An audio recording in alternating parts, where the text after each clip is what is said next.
জয় গুরু।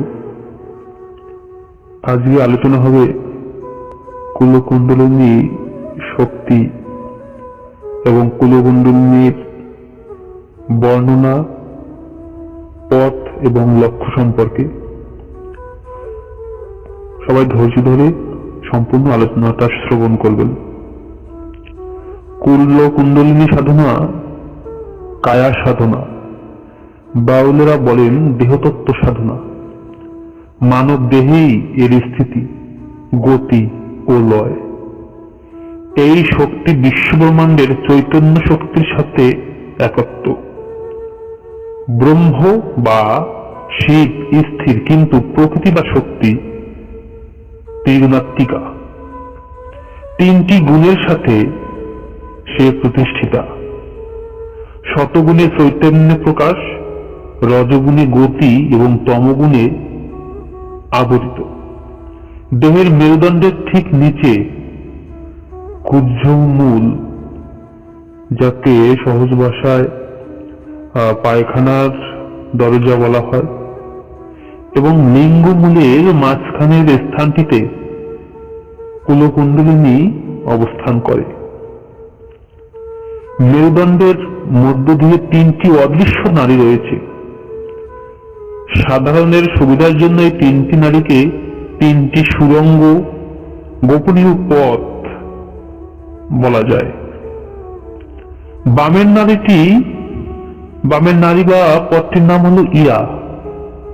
দক্ষিণ একটি পিঙ্গলা, দক্ষিণ মানে হলো ডান পাশেরটি, এটা হলো পিঙ্গলা, এবং মাঝেরটি সুষুম্না নাড়ি। ইরা ও পিঙ্গলা যথাক্রমে ঋণাত্মক বা ধনাত্মক।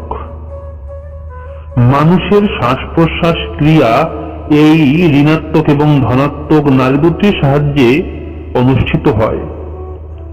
মেরুদণ্ডের বাইরের দিকে থাকে ইরা, অর্থাৎ বাম পাশের যেটা ইরা, এবং ভিতরের দিকে থাকে পিঙ্গলা। ভালো করে বুঝবেন, মেরুদণ্ডের বাইরের দিকেই থাকে ইরা এবং ভিতরে থাকে পিঙ্গলা। এগুলি বাম দিক থেকে ডান দিকে পেঁচিয়ে থাকে। নাড়ি দুটি ঋণাত্মক এবং ধনাত্মক হওয়ার কারণে বিদ্যুতের ধর্ম অনুযায়ী এদের মধ্যে এক বিদ্যুৎ শক্তি ক্রিয়া করে, যার ফলে স্পন্দনের সৃষ্টি হয়। এই স্পন্দনই হলো প্রাণ। একে প্রাণ নামে অভিহিত করা যায়। এই প্রাণী সমস্ত সৃষ্টির কারণ। প্রাণী সকলকে ধরে রাখে। প্রাণ না থাকলে কোনো কিছুর অস্তিত্ব থাকে না। তাই প্রাণকে চেনা, জানা, ভালোবাসার নামই হলো সাধনা।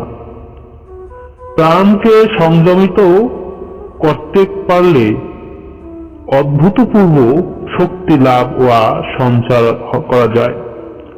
প্রাণায়াম প্রসঙ্গ পরে আলোচিত হবে সকল ব্যাপারগুলো। ইরা, পিঙ্গলা এবং সুষুম্না নাড়িত্রয়কে যথাক্রমে গঙ্গা, যমুনা এবং সরস্বতী বলা হয়।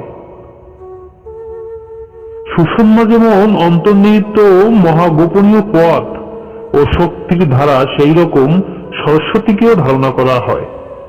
সরস্বতী অর্থাৎ জ্ঞান, সর্ববিদ্যা, এবং এদেশে বাৎসরের শেষ পূজা বলা হয় সরস্বতীকে। প্রকৃত জ্ঞানের প্রকাশে আর অন্য কোনো প্রকাশের প্রয়োজন থাকে না। তাই সর্বপূজার শেষে, অর্থাৎ সর্বদেবতা আরাধনার পর সরস্বতী আরাধনা। সরস্বতী নদী ধারণাও সেই রূপ। সুষুম্না নারীর মতো এটিও গুপ্ত এবং সাধারণ জনগণ দ্বারা উপেক্ষিত।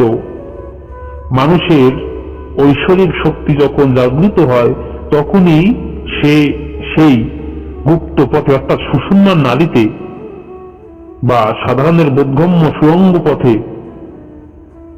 গমন করে। অবশ্য দেহের স্বাভাবিক ক্রিয়াকর্ম স্বাভাবিকভাবেই ইরা, পিঙ্গলার মাধ্যমে চলতে থাকে। ধারণা করুন, হিমালয়ের মানস সরোবরের উত্তরে বরফের রাজ্য থেকে সমস্ত আর্যাবর্তের নদীসমূহ উৎপন্ন হয়েছে। এই অঞ্চলে দুটি হিমবাহ, গঙ্গোত্রী এবং যমুনোত্রী, হিমবাহ হতে গঙ্গা ও যমুনার উৎপত্তি। নদী দুটি পার্বত্য অঞ্চল গিরিখাত সমূহ অতিক্রম করে সমতলে মিশ্রিত হয়ে সমুদ্রের দিকে যাত্রা করেছে। ইরা পিঙ্গলাও সেই রূপ, শরীরের যাবতীয় কর্ম শ্বাস প্রশ্বাস রূপে সম্পাদন করে এই নারী দুটি দুই ভ্রুর মধ্যস্থানে মিলিত হয়। এখানে সুষুম্না নারীও এসে মিলিত হয়, অর্থাৎ এখানে তিন নারীর সংযোগ স্থল। মেরুদণ্ডের নিচে মূলাধারে যেখান থেকে এদের যাত্রা শুরু, সেই স্থানকে যুক্ত ত্রিবেণী বলা হয়, কেননা ওখানেও তিন নারীর সংযোগ স্থল, ওখান থেকে শুরু, এই জন্য যুক্ত হয়েছে ওখান থেকে, এই জন্য ওটাকে বলা হয় যুক্ত ত্রিবেণী। এবং ভুরু যুগলের মধ্যস্থানে যেখানে পুনরায় এরা মিলিত হয়, এই স্থানকে মুক্ত ত্রিবেণী বলা হয়।